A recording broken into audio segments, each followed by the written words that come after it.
Ihop, Mike Bickle, oh God. Today I'm talking about Ihop, International House of Prayer, its founder, Mike Bickle, and the sexual scandals which surrounded him with him eventually being fired.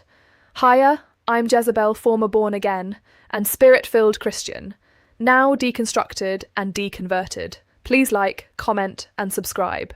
I deconstruct Bible scriptures and church practices. In 2023, allegations of sexual misconduct against Bickle exploded into public view.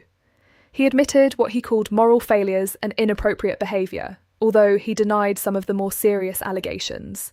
Ihop eventually dumped him, but then came the independent investigation. And oh dear, the 2025 investigation reported 17 survivors of sexual abuse or misconduct involving Bickle. It also described allegations of spiritual manipulation and the use of prophetic authority.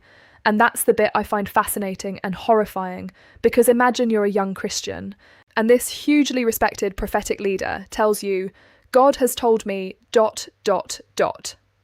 Well, how exactly do you argue with him because you'd be arguing with God? You can't.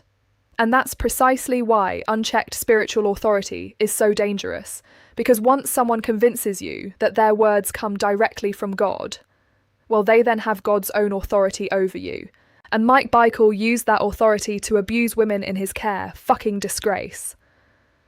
And here's another astonishing part. Even after all this, there are people who still believe Mike Bickle has a divine calling and should be restored to ministry. There have even been organised prayers and fasting for his restoration. Oh God, Christianity teaches forgiveness. Absolutely.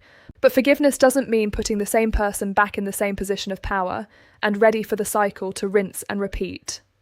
But actually I do love Ihop. That is the International House of Pancakes. Laughs.